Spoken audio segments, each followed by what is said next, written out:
2 legs, a toothless beak, 2 little arms tucked up against its chest. This is a dinosaur. An ostrich-mimic, one of those sleek, bird-like runners from the far end of the age of dinosaurs. You have seen 100 like it.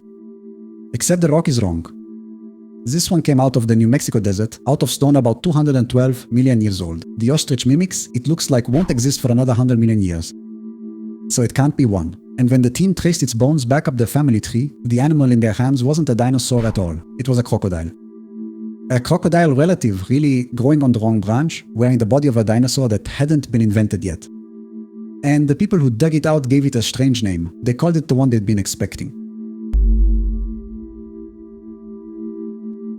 Start with the thing you already believe, because that's the part the fossil breaks. You keep a tidy filing system for the ancient world. The crocodiles go in one drawer, low, armored, sprawling, waiting at the water's edge. Dinosaurs go in another upright, fast, standing tall on 2 legs, the great innovators that later gave us birds.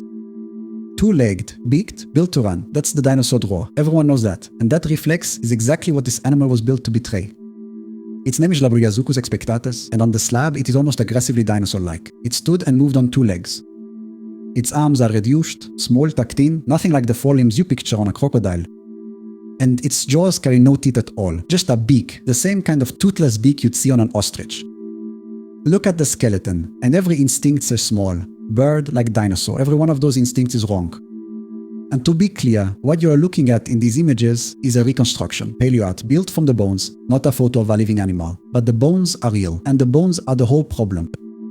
Here's where the family tree matters. Go back to the Triassic, and the group that owns this story is the archosaurs, the ruling reptiles. Early on, they split into 2 great branches, and almost everything interesting for the next 200 million years happens inside that split. One branch leads to the dinosaurs and through them to the birds outside your window. The other leads to the crocodiles. And we've been taught to expect very different things from each. The dinosaur branch is where you get upright posture, long legs, beaks, feathers, flight. The crocodile branch is supposed to stay close to the water, low, heavy, patient. Labrujasuchus sits on the crocodile branch. It's a croc-line reptile, one of a strange little Triassic group called the Shuvosaurs, akin to crocodiles, and a long way from the branch that leads to birds. And the Shuvosaurs did not read the rules. They stood up. They lost their teeth. They grew beaks. Feature by feature, they built the body plan we file under dinosaur, on the crocodile side of the tree, tens of millions of years early. There's a name for what happened here, and it's one of the most quietly unsettling ideas in biology, convergent evolution. When 2 lineages that aren't closely related hit the same problem, they can arrive at the same answer independently. You already know the famous cases. Birds and bats both fly, but they built their wings separately from different bones.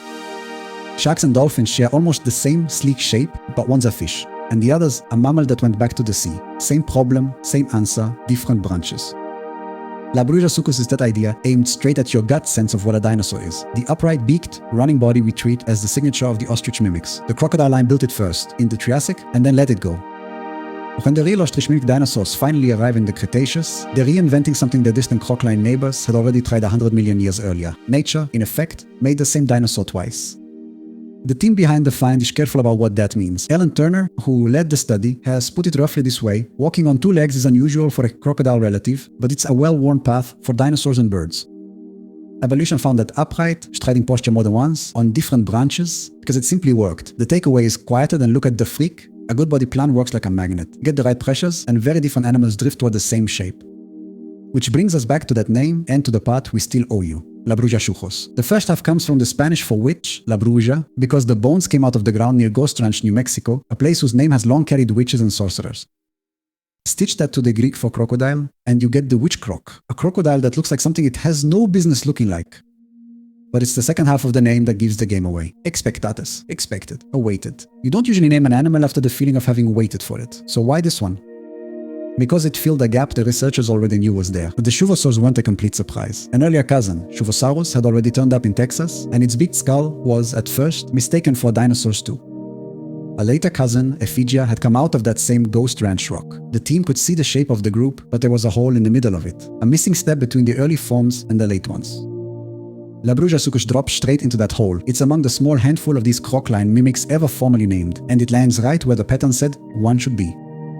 But Zasiret, in expectatus, not a shock, a confirmation. The tree told them to expect a witch croc about here, and the desert handed one over. And that's the part we're sitting with. We think of the crocodile line as evolution's conservative wing, the branch that found a shape it liked and has been sunbathing on riverbanks ever since. Modern crocodiles sell that story hard. Low, armored, patient, unchanged.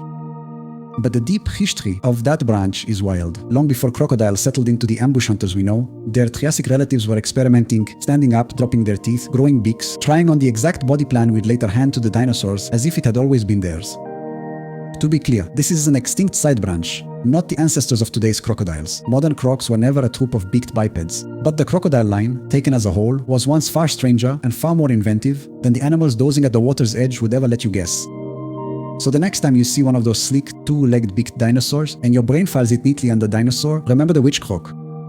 Nature built that animal twice. Upright, beaked, running, once on the crocodile branch and 100 million years later on the dinosaur branch. Only the second one was a dinosaur. The croc line got there first. Then it stepped back, went quiet, and let the dinosaurs take all the credit. If you like the ones that sound made up until you go and check the bones, subscribe, and come read the longer write-ups at scienceblog.com.